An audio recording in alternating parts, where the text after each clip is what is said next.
Lonely Monk Productions. Yo, That's My Jawn is brought to you by Anchor.fm. If you haven't heard about Anchor, it's the easiest way to make a podcast. Take a seat. Let me explain. It's free. It costs nothing. $0 and 0 cents. There are creation tools that allow you to record and edit your podcast right from your phone or computer. Me? I'm doing this from my iPad. It's that simple. Anchor will distribute your podcast for you so it can be heard on Spotify, Apple Podcasts, and many more podcast providers. What's that mean? That means when someone says, hey, how do I find your podcast? You go, you ever hear of a little app called Spotify? Boom, it's there. What's that in your hand, an iPhone? Boom, go to your podcast app. I'm there. You can make money from your podcast with no minimum listenership. Right from the beginning, straight out the gate, you can make money. Season 1 made me so much money, I could afford a cup of coffee at Starbucks. A grande. It's everything you need to make a podcast in one place. Download the free Anchor app or go to Anchor.fm to get started. That's Anchor.fm.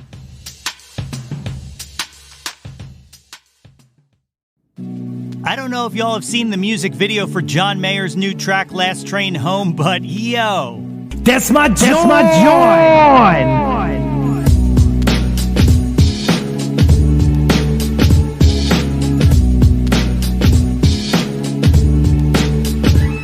Hey yo, displace the... What's good, friends and family, neighbors near and far? Welcome to episode 6 of the second season of the Yo, That's My Jawn podcast. The podcast, website, brand, movement, way of life, dedicated to the embrace and championing of your passions. I am your host, Nate Runkle, a.k.a. Johnny Quest, a.k.a. The Material Squirrel, Majana, a.k.a. John Wayne, a.k.a.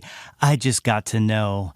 Are you trying to go my way? A.k.a. Hi, I'm Johnny Knoxville. Welcome to Jawncast, a.k.a. Nate 3.0, checking in for yet another podcast. As always, I hope this podcast finds you all in good health and in good spirits. What's up, gang? In a little bit, I talked to Pearl Charles. You know, since I started it back in the middle of the pandemic, doing this podcast has been an immense privilege, and it's brought me so much joy just being able to talk to peers and people who have inspired me about music and the art they create.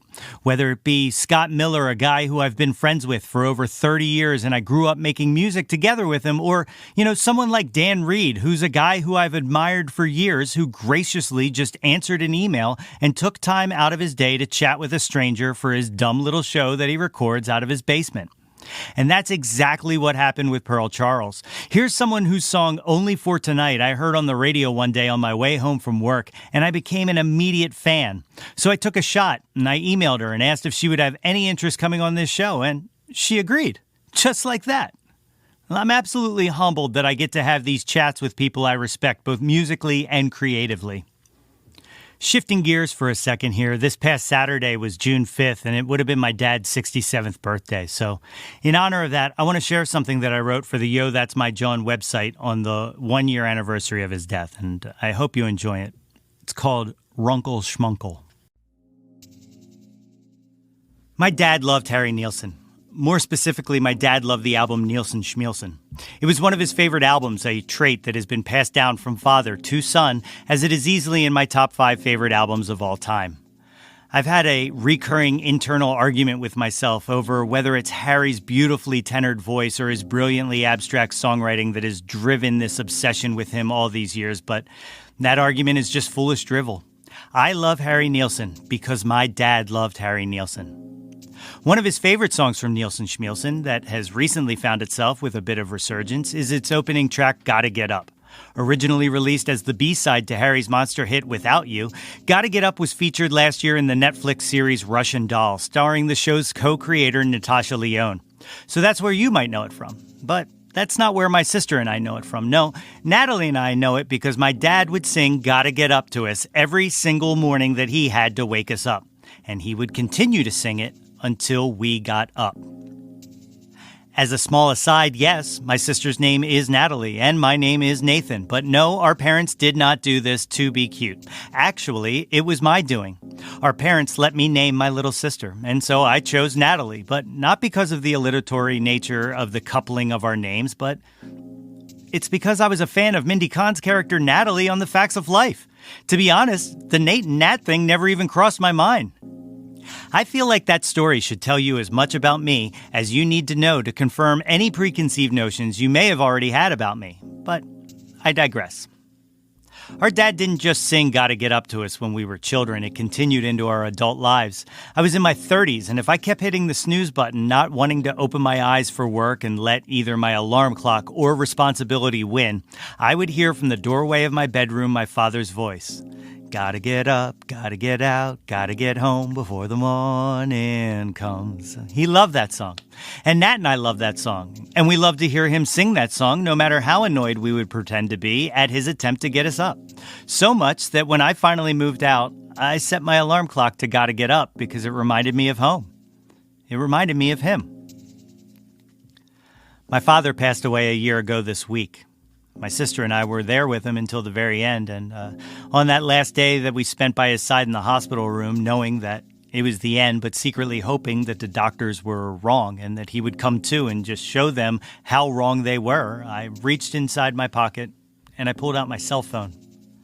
I opened up Apple Music and I loaded up Nielsen Schmielsen, and as I placed my phone on his chest, I hit play. Side 1, track 1. And Harry's wonderful voice began to fill the hospital room.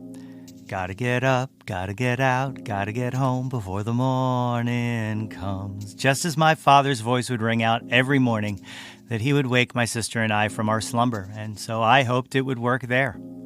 That those words may awaken my father from the inevitable, just like he woke my sister and I countless times, and that I would hear him sing along. Well, it didn't. He didn't. But it wasn't entirely unsuccessful. I know it can be chalked up to an involuntary movement, and who knows, maybe it was. But as Harry sang, I am sure as anything in my life that my father tapped his feet. And I know that he had tapped his feet because he could hear one of his favorite songs from one of his favorite albums, and he knew that we were there with him. He knew. But he had to run, yeah. I think about my father a lot. Recently I've been wondering to myself what he would make of the COVID-19 pandemic. I know he'd be worried for me, and I know he'd be tremendously worried for my sister, who's immunodeficient. But most of all, I know that early on in all of this, before the guidelines and before the stay-at-home edicts, I know that he would have asked me, "Are you buying all this? You think it's real?" He would ask me a version of that sentiment about challenging topics from time to time, and I would answer him, trying to hide my confusion on how could you not believe it when all of the evidence would point to things being real. But it wasn't until recently that I realized that he wasn't challenging the narrative in those instances. If he had asked me those questions about the coronavirus outbreak, it wasn't necessarily that he didn't, quote, buy it. It was that he valued my opinion, and he wanted to know what I thought. Because he knew I would be honest with him. I don't use Gotta Get Up as my alarm clock anymore. I can't. Because when I hear that song, I don't want to hear Harry's voice. I want to hear my dad's. I love you, and I miss you very much, Dad.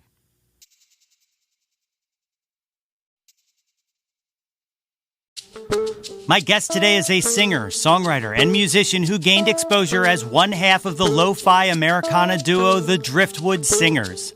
After a stint playing drums in the Blank Tapes, she released her first solo effort, a self-titled EP, in 2015. Her first full-length album, Sleepless Dreamer, released in 2018, showcased her songwriting and sonically reflected a feel of 70s country rock without sounding artificial or calculated. A vibe that she has perfected on her latest release, Magic Mirror, which sprinkles in a little ABBA-flavored disco for good measure. Recently named by Rolling Stone magazine as an artist to watch, folks, it is my pleasure to welcome to the show, Pearl Charles. All right, so ladies and gentlemen, today I am joined by the great Pearl Charles. Pearl, thank you for joining me here on Yo, That's My Jawn. Thank you for having me. Happy to be here. So I like to start every interview off by telling people kind of my connection to their music or to them. And for you, so I'm not sure if you're familiar with our kind of indie radio around here is WXPN 88.5. And I'm driving home from work, as I do. listening to 88.5, my favorite station. And all of a sudden this song comes on and it's playing, and 88.5 does this like highs in the 70s show. So I just kind of assumed it was highs in the 70s, right? And I'm like, man, this is a really amazing song. I can't believe I've never heard this before. And of course, I Shazam it like people do nowadays. And all of a sudden I find out it's not from the 70s, nor is the show high in the 70s. This is a brand new song.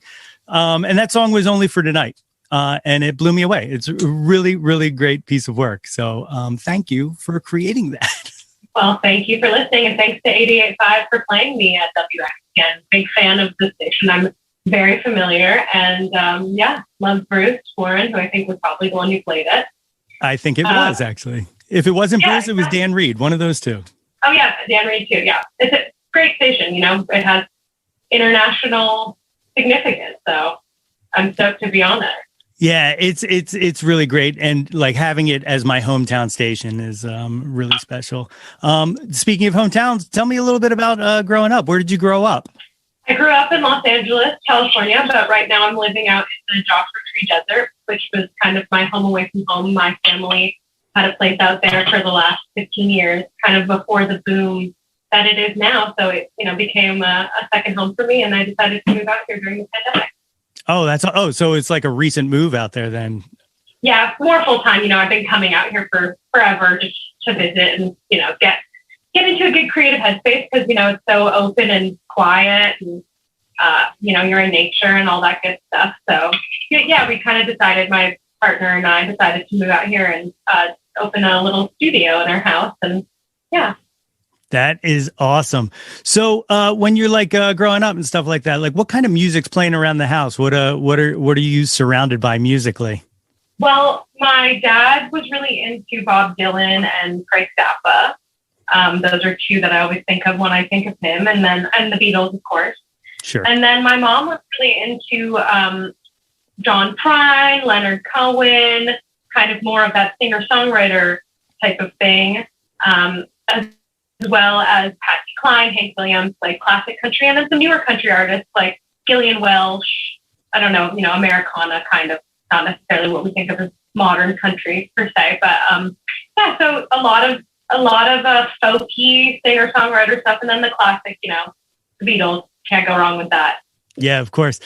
So when that's playing, are you into it as well? Like, or were you one of the kind of kids who revolted from what their parents listened to?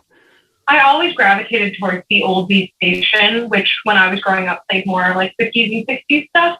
And so I appreciated the music my parents liked a lot, but I also, I wanted to fit in as a kid in the 90s. So I experimented with some of the more mainstream stuff, whether that was the boy bands or Spice Girls or whatever.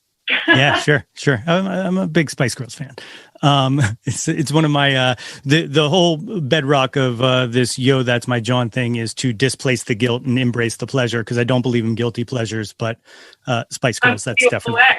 Yeah. There's no bad music in my eyes. There's stuff I don't agree with, but there's no bad music, So when did you start playing music?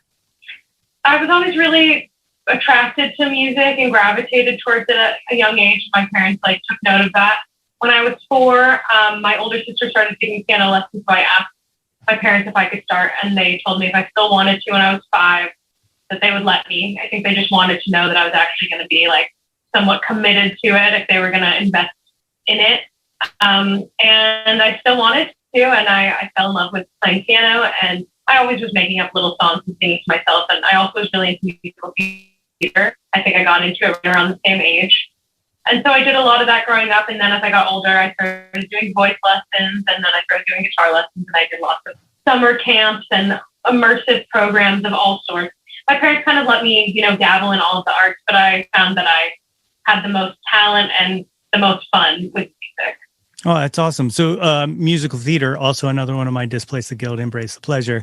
Were you were in shows? Yeah, I wanted to be a professional actor when I was a kid, but my parents, they were in the industry and they kind of objected to that. So they let me explore that in, just through, like I said, summer camps and out of school programs, whatever. So I did a lot of musicals, but nothing professional. Okay. So, can you kind of pinpoint a moment when music kind of became the art of choice? Like when you realized, oh, this is the one. This is my calling. Yeah, I mean, I always loved the musical aspect of musical theater, obviously, although I wanted to be better at dancing and acting. I was passionate about those things too, but I just wasn't quite as good at them. I always got the roles that involved a lot of singing. And but then it kind of happened in a sort of in a funny way where I got in trouble at school, not at school, but outside of school for sneaking out and like going to some other kid's house and smoking pot and whatever when we were like 15. And somehow his parents found out. It's kind of a long story. Basically, like I got kicked out of the theater program at my school because of that. Oh. And so I was kind of forced to pivot into like rock and roll music, which obviously I found out was actually way more fun, way more up my alley. I think I was kind of going in that direction anyway. As you can tell from the story, I was already a bit rebellious, and musical theater probably wasn't going to end up being where I ended up. But it kind of happened a little more unexpectedly and shockingly than I had planned or I had thought that it would. Yeah. Oh, that's so cool. That's you've got kicked out of musical theater. That's like badass. That's the play there. So when did you start kind of writing songs then? You said you had little songs that you would put together when you were, younger, but when could you like feel songwriting? I think that I have an interesting story about that compared to a lot of people, I think, because I think that when I got kicked out of musical theater and it became clear that I was going to be more involved in just doing music, my parents, both of whom were writers in different capacities, encouraged me strongly to explore my voice as a writer, which I hadn't really done prior to that, other than, like you said, making up little songs when I was young, which was something I'd always loved to do. So it wasn't a total shift, but my piano teacher, who wasn't my same piano teacher since I was like 5, but, since I was very young, we switched to using this other woman, and she was actually a pop songwriter and wrote for, more like Disney stuff and mainstream kind of stuff like that. But so they kind of were like, well, while you're doing these piano lessons, like, why don't you try to work with her on learning how to record a little bit, learn how to write some songs. So, it wasn't like, it didn't necessarily come to me as my own idea initially. And in that way, I think it's sort of unique. I think a lot of people who don't have that kind of artistic guidance probably just come to it in their own way, in their own time. But yeah, I was encouraged to try it. And once I started trying it, I actually was really into it. And I'd already kind of been, just writing casual poetry. And I mean, to this day, obviously now I'm a fully immersed songwriter, but I'm always just writing down little ideas and, concepts and whatever. So I think it was easy to take those little ideas that I'd kind of been swirling away and start putting them into songs. And so, yeah, I started kind of when I was like in high school around that same time, 15, 16.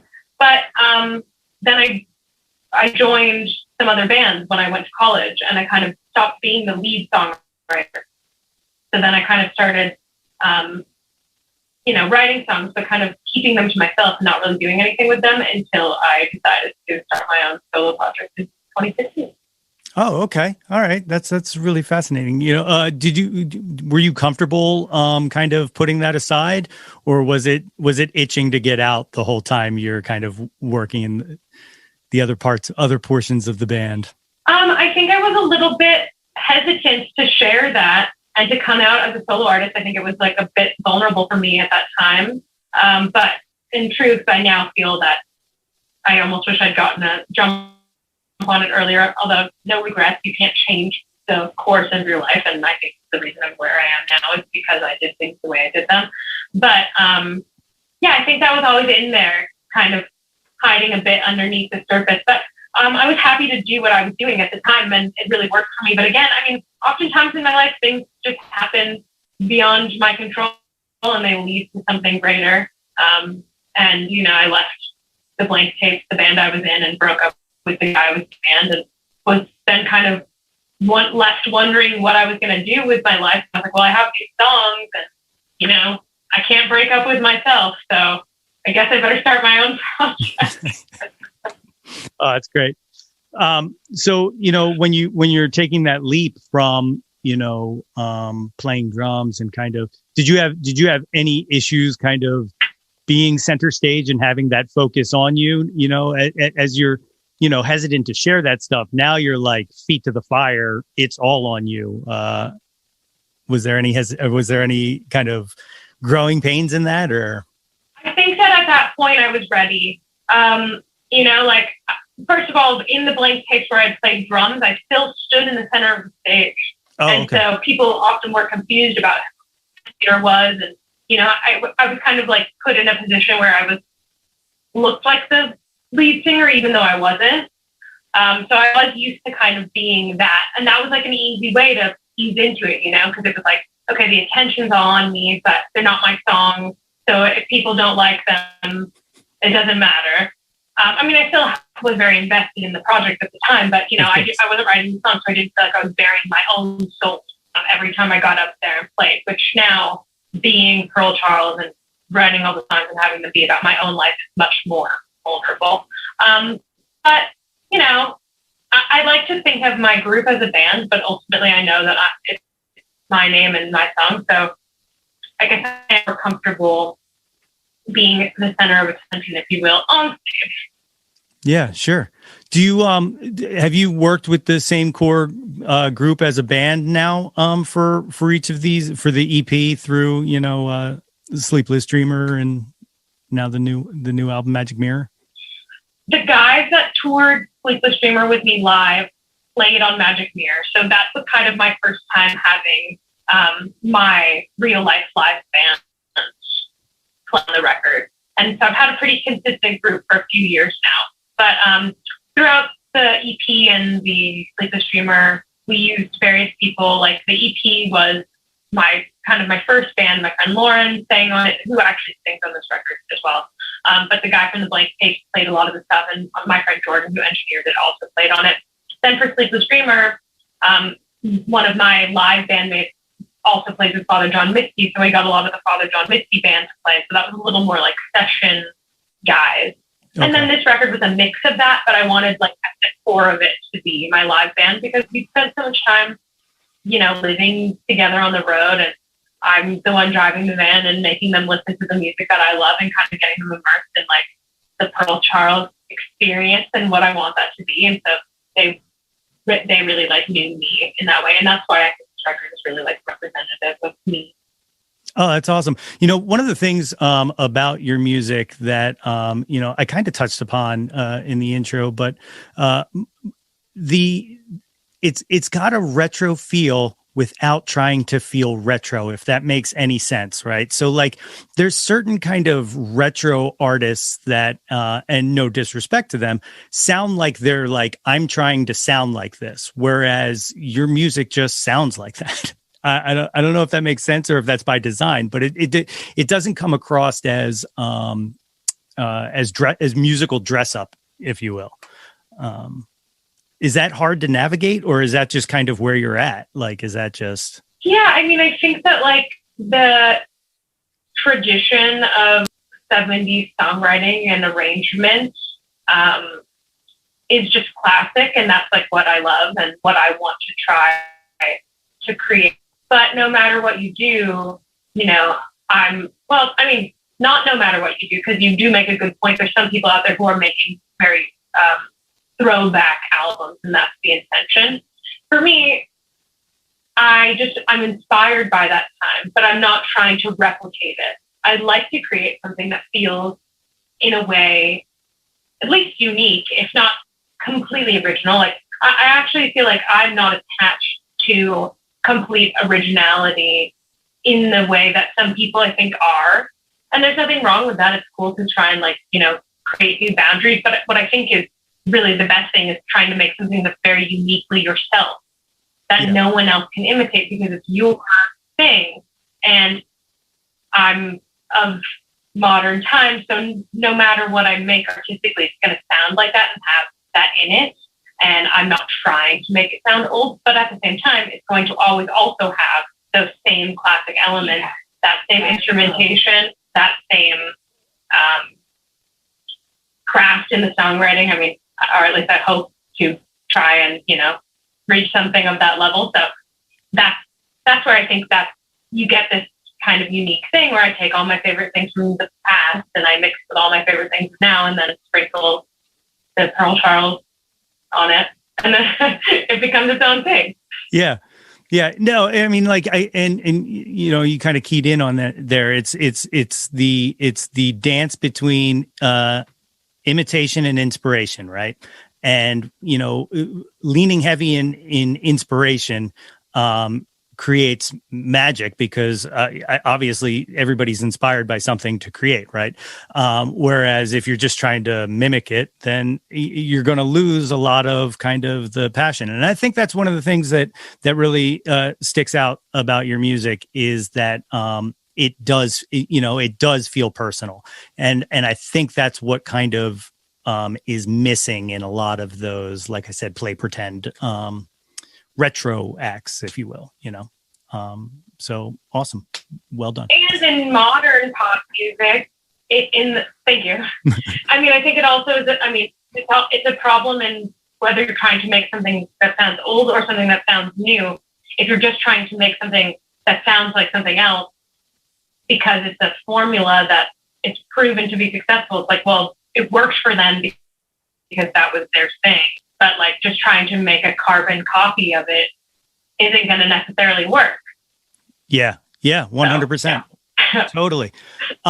So where you mentioned 70s songwriting and stuff like that, where, at what point in your life did you kind of get attracted to that kind of mystique, if you will? 'Cause it came to me, it was the kind of stuff that I don't want to say I revolted against when I was like in my 20s and stuff like that, but sometime in my mid 20s, I was just like, oh, and something, I don't know what it was that clicked.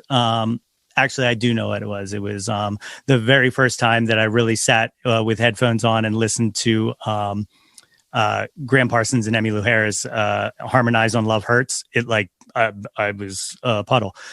So I can pinpoint the time it happened. But for you, like, was that always what you were into, or was it just something that you eventually gravitated towards? Well, I mean, I think I had a really good foundation in songwriting in terms of what my parents had shown me. So I think I was always really into that.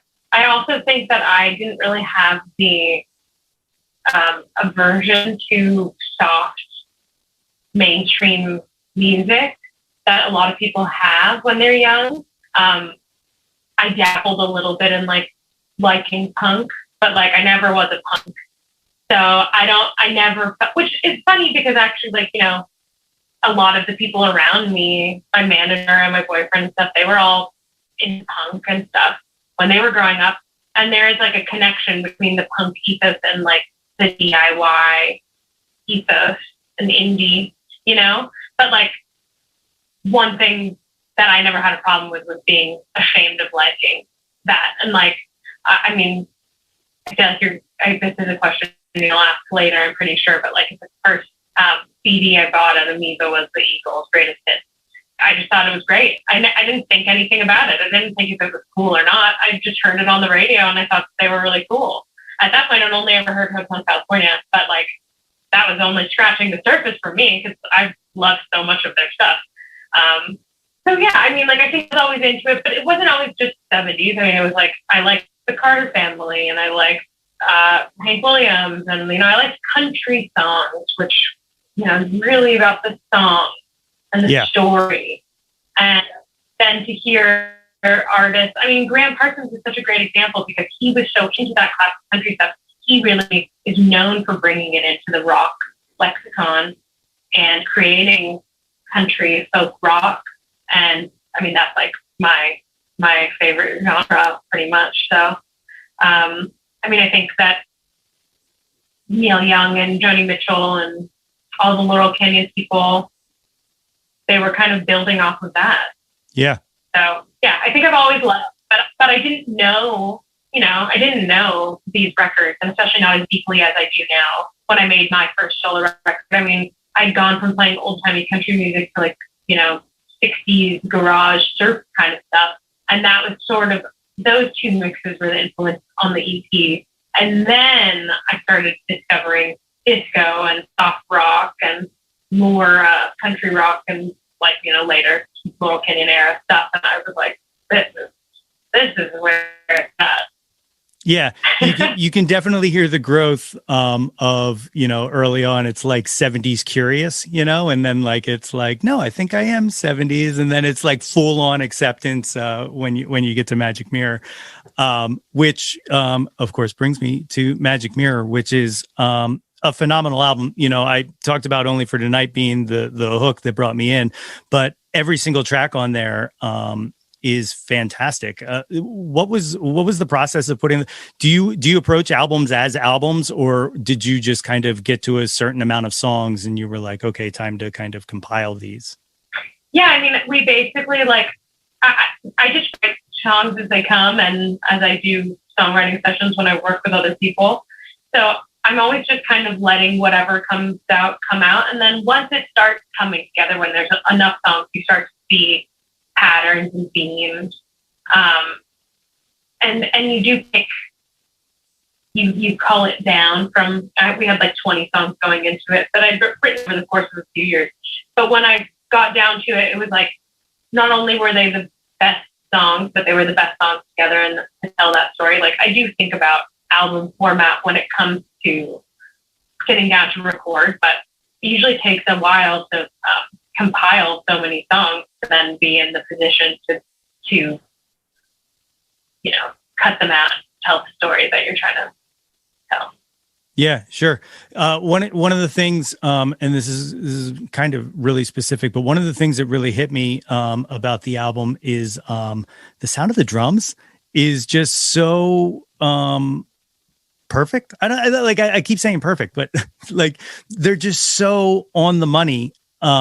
That was like the first thing that kind of hit me. And then, you layer on everything else that you have on there, the electric piano, and you layer on the pedal steel and all. And it's just sonically good. When you're writing songs, obviously you're not writing them with 50 million instruments at your fingertips. Or do you primarily write on the piano, or? I usually, these days, oftentimes if I'm in a songwriting with someone else, I'll mostly just work on the vocals and the lyrics. Cause that to me is like really, I want that to be the most honed in sync start. But I love writing on keys or acoustic guitar. I'm definitely more of an old school songwriter in that way. It's me and a notebook and a recorder.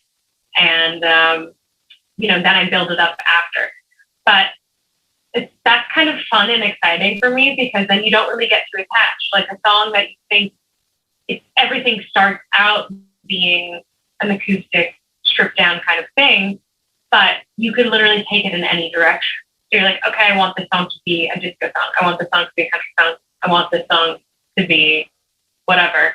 And it's just a piece of clay at this point that can be formed into anything you want. So the options are so open, and that's what you can kind of make a really cool sounding album. I think that there's so much room in there because I have so many great players around me, great producers and stuff. So I'm like, I'll just focus on making the melody and the vocals and the lyrics as good as they can be. And then from there, it's like, we could take it in any direction that we feel inspired to go in. Yeah. Oh, that's awesome. Is there any song on the album that sounds entirely different than what you kind of imagined as you were crafting those? Like, is there anything that kind of surprised you how it ended up as opposed to how it was when you started kind of formulating it? I mean,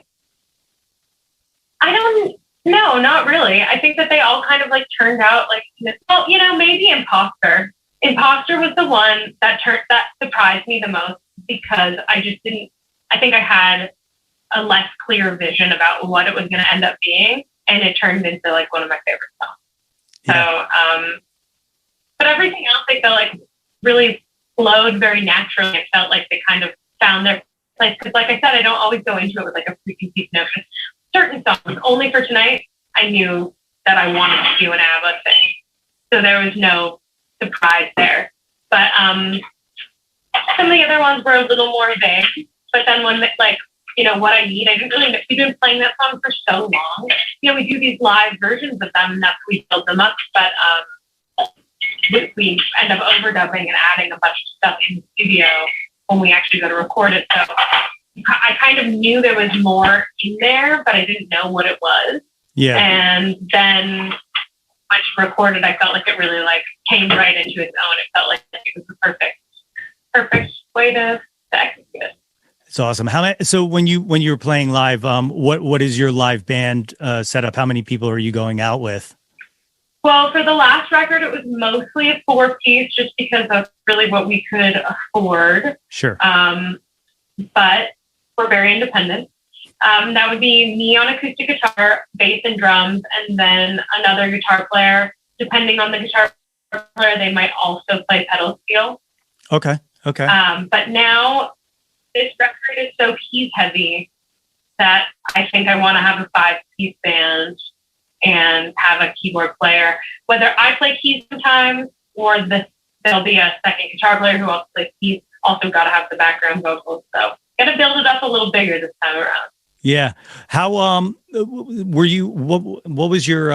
You said you moved during it, but what was your pandemic life like? Were you able to play anywhere? Were you doing streams or anything like that? Or Yeah, we did quite a few live streams. At first we did a couple that were just me and my boyfriend playing, and he played on the record and stuff. He would play guitar with me and sing.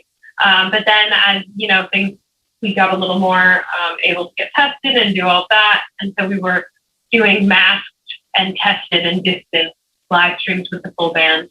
And we did a bunch, and they were all really fun. But I'm ready to get out there and do some real life in the flesh shows soon.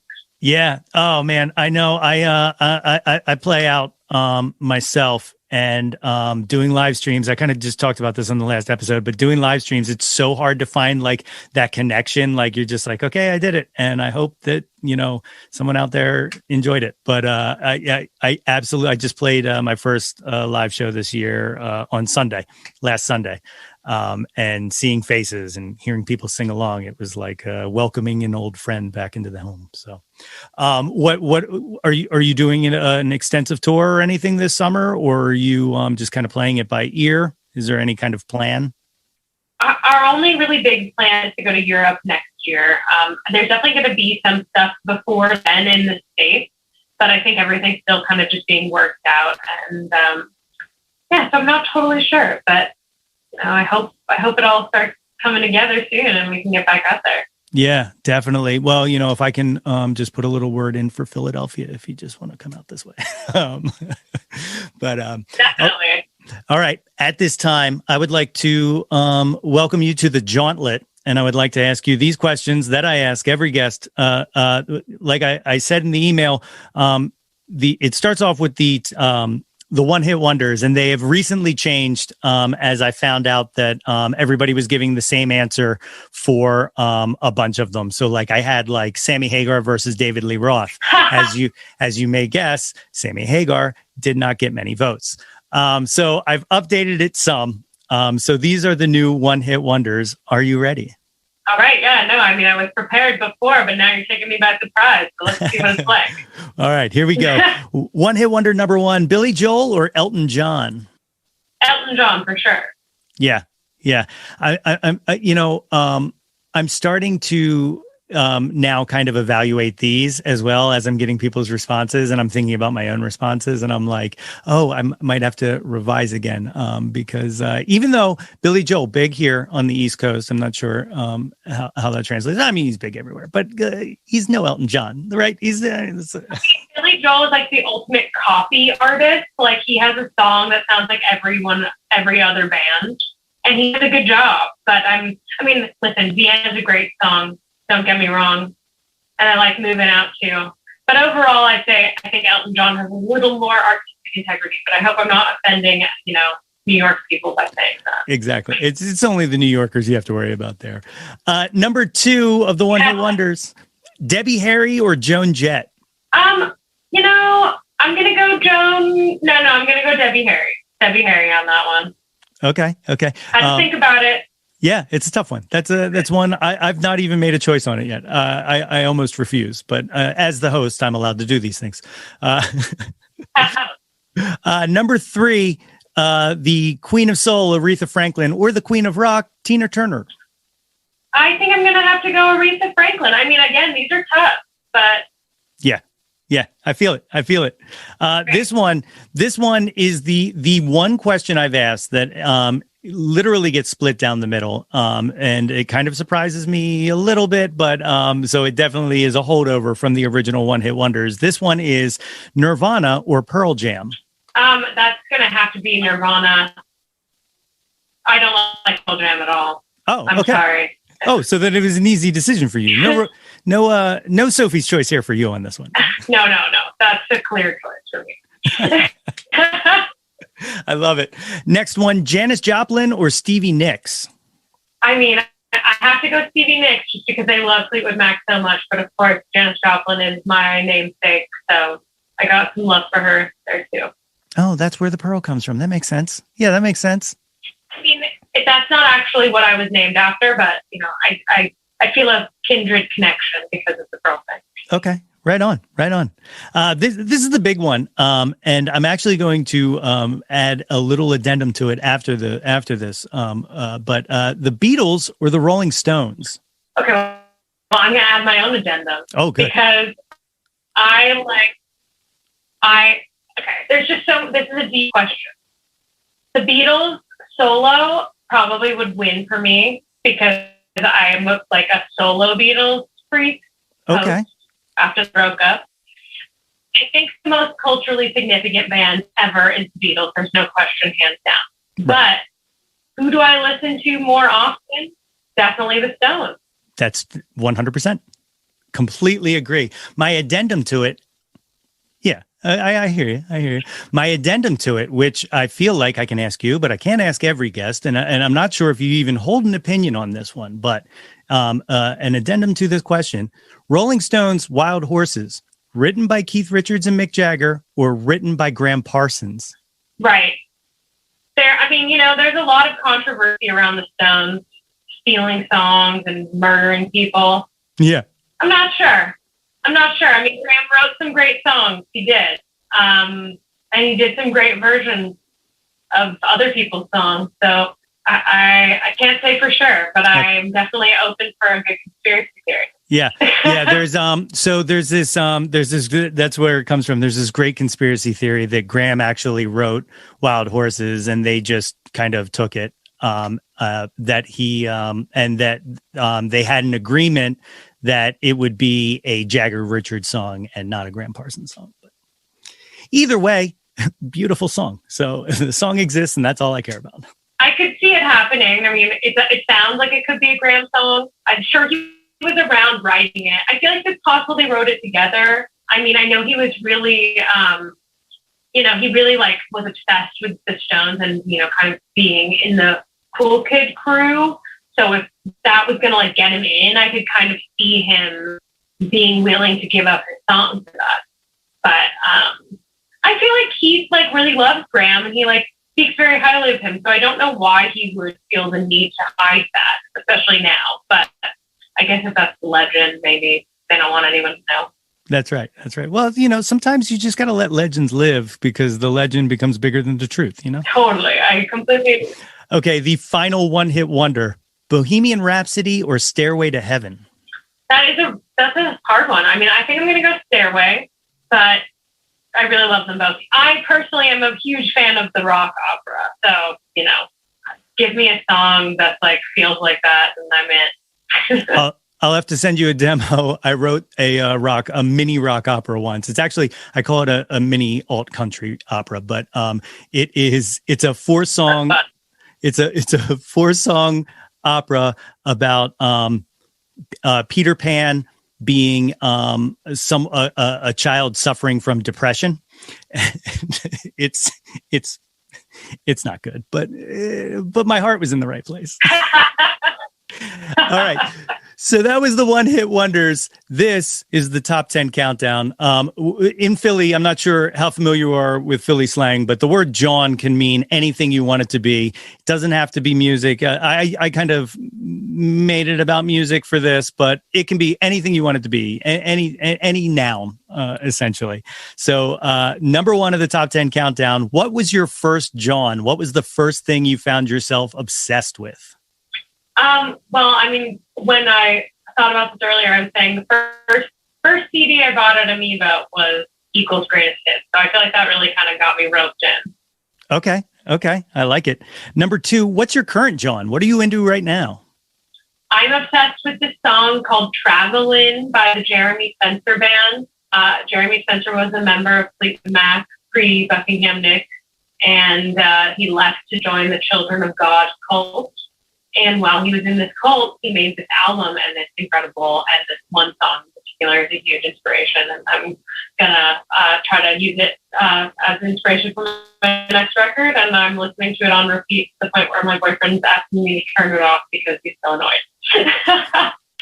That is amazing. I have to find that. I'm gonna have to look that up. That sounds absolutely incredible.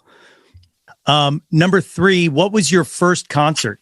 Well, this is another thing that's coming full circle. My first concert was the Spice Girls. Really? Proud of it. It was. That's awesome. That is awesome. Tying it all together. See, this show is very good at being cyclical. Totally. You find themes and you stick with it, right? Yeah. Number four, what was the last concert you were at? Now I'm going to have to dig back into my memory for this one because it's been obviously quite a while. Yeah. Last concert I was at, the last concert I remember being at was Paul McCartney. So I'm going to say that, even though I might not be right. That's okay. It doesn't have to be accurate. But that was the last big one. Yeah. It doesn't have to be accurate. We're not checking your work. We're not gonna hold you accountable. It's a good story, actually. I kept posting on my Instagram who's going to take me to this Paul McCartney concert because I felt that I could somehow find a way to get in without having to buy a ticket. And eventually a fan hit me up and was like, hey, actually, I have an extra ticket if you want to come with me. And I was like, okay, cool, great. Went with the guy, didn't know him. I was rolling the dice. He ended up being a super nice guy, had an 11th row ticket. Holy crap. And I was like, this could not have worked out any better. Whoa. Okay. Nice. That's man. What is it like seeing Paul McCartney from 11 rows away? Like, that's got to just kind of blow your face off. It was amazing. I've actually gotten to see him like up close like that twice, and those times were incredible. He played a lot more Wings songs than I was expecting. He played one of my favorite songs, which I didn't even know was a hit from from Venus and Mars, which is like a pretty lesser known album. And it's a song that actually my band covers sometimes. So cool. My mind was just blown. I was long and dancing and freaking out to every single moment. It was great. That is so cool. Number five, what was your favorite concert? Okay, well, I've been really lucky to have been to a lot of amazing concerts. I'm going to name a few, if I may. Okay. I would say I saw Prince. That was fucking amazing. I saw ELO play with the LA Philharmonic, and there was fireworks. Wow. That was fucking amazing. And then I also saw that Desert Trip Festival, which is the other place where I saw Paul McCartney up close. My friend had pitch tickets to see. It was Paul McCartney, Neil Young, Bob Dylan, and the Stones. Mm-mm. And I don't know if anything's ever going to top that, really. No, that's it. That's it. That's now I'm curious, what was the concert you saw after that? And was it the most disappointing thing you've ever seen, having just been in front of greatness? That's a good question. I don't remember what the next thing was. I feel like I could just go on. I don't mean to brag, but it's like I saw the last Tom Petty concert. I live in LA, so it's like, all right, whatever. I'm in Southern California. Like I saw Chic. None of these people disappoint. I think I just go to really good concerts. What can I say? Yeah.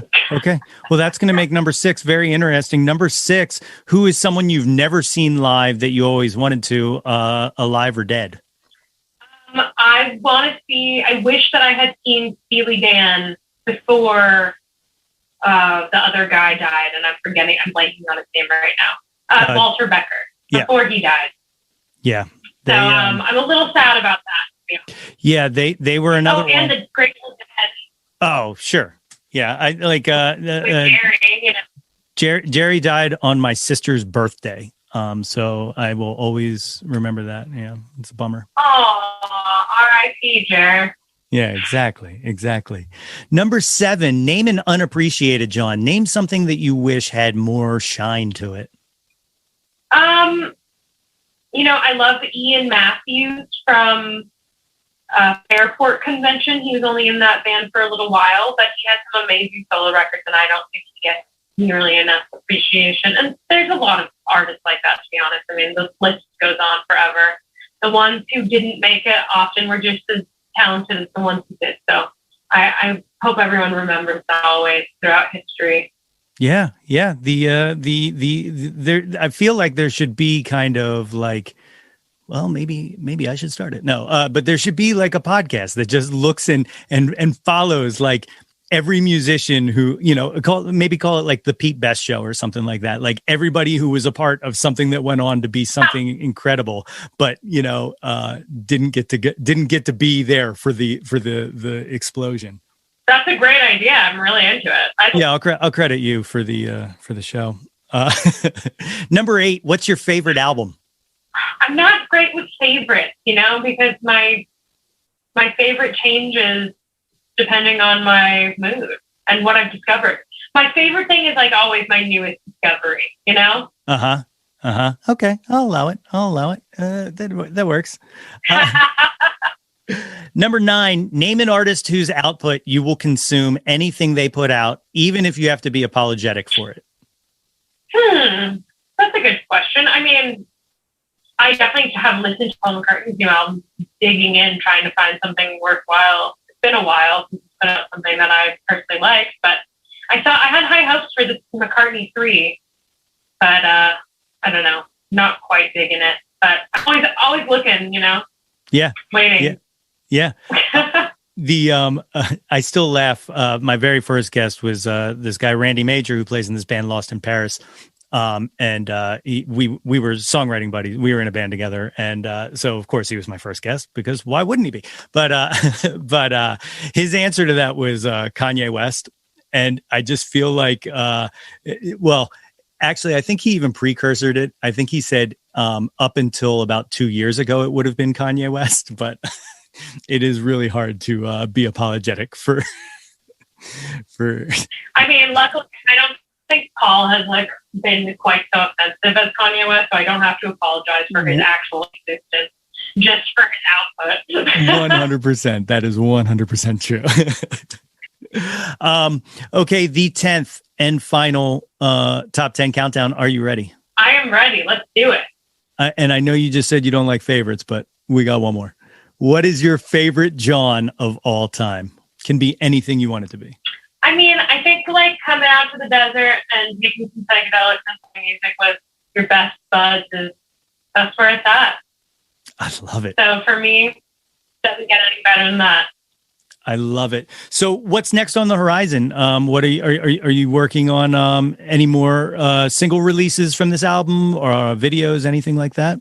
Just working on new stuff, and we're getting the live show together to bring it and play Magic Mirror in person to whoever will come and see us in the States and in Europe. And we're also planning to go back into the studio this month and get started on a new record. I don't know how far we'll get, but I have quite a few songs. I had actually finished Magic Mirror in January of 2020, and it was supposed to come out, while the pandemic was going on. So we ended up delaying it a bit, just kind of waiting to see what it was like. So that was another kind of blessing in disguise for me personally during the pandemic, was I got a lot of writing done. And so I have a lot of new material. I'm just starting to watch it take shape, as we were talking about, kind of letting the clay start to mold itself and build it from the ground up, and just getting to the point where I'm bringing in the bass player and the drummer and starting to work it out, the grooves. The grooves then will dictate the rest of the feel, the song. So it's a really exciting time. That's incredible. If these good people listening to this show would like to find you either on the internet or on the social medias, where can they track you down at?